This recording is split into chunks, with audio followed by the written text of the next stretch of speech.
Taib, bismillahirrahmanirrahim. Assalamualaikum warahmatullahi wabarakatuh.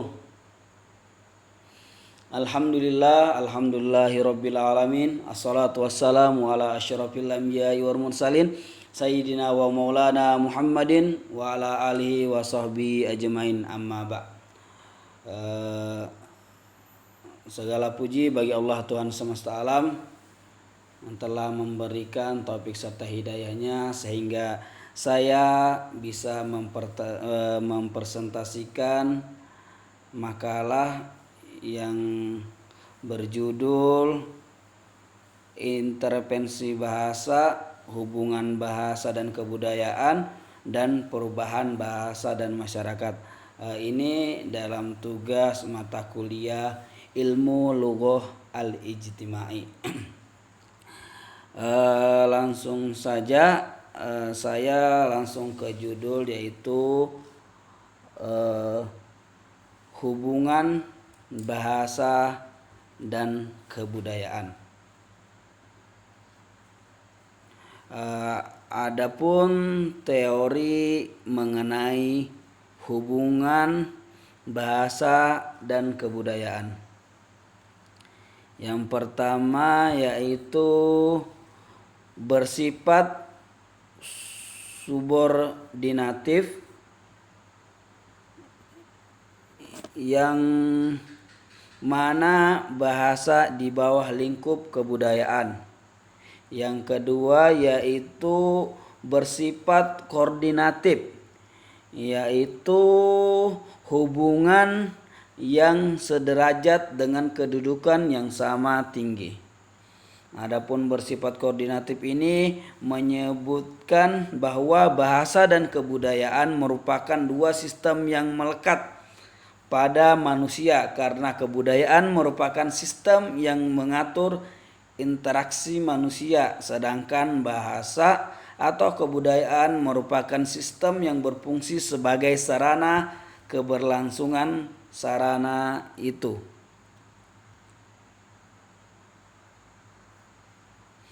Adapun bersifat subordinatif yaitu hubungan bahasa dengan kebudayaan yang berkaitan dengan perubahan bahasa yang diakibatkan perubahan budaya. Hal ini lebih menonjol pada aspek morfologis daripada aspek-aspek linguistik yang lain.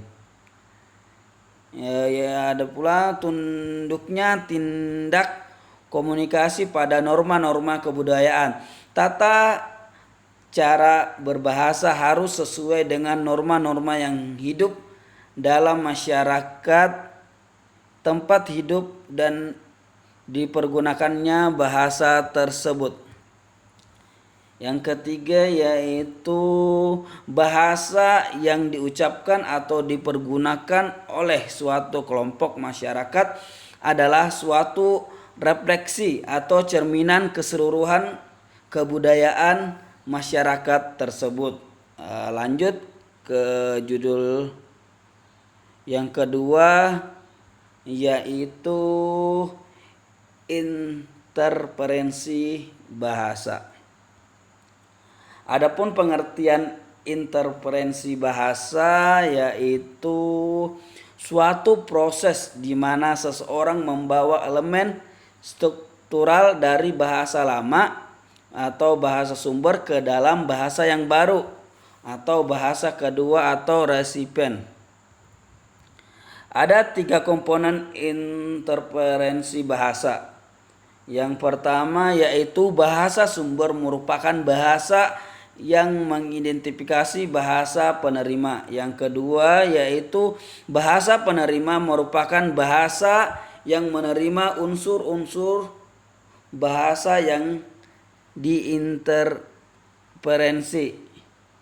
Yang ketiga yaitu unsur bahasa yang terserap adalah bentuk-bentuk kaidah, bentuk atau tingkatan bahasa antara kedua bahasa tersebut menjadi suatu interferensi.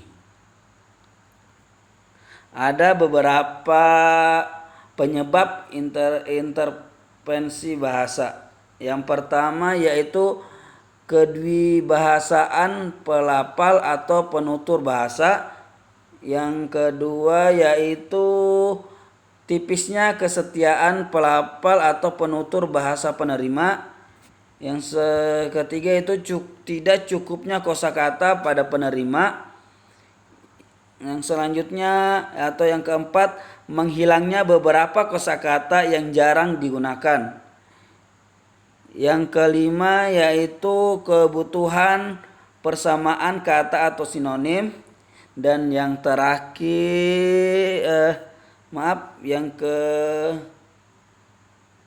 yang ketujuh yaitu prestisi bahasa, sumber dan gaya bahasa. Kemudian yang terakhir yaitu terbawa kebiasaan bahasa ibu. Adapun 4 sudut pendapat intervensi bahasa. Yang pertama yaitu ditinjau dari asal unsur sarapan. Yang kedua yaitu ditinjau dari arah unsur sarapan. Yang ketiga ditinjau dari segi pelaku. Yang terakhir yaitu ditinjau dari segi bidan. Adapun macam-macam intervensi bahasa. Yang pertama yaitu intervensi fonologis.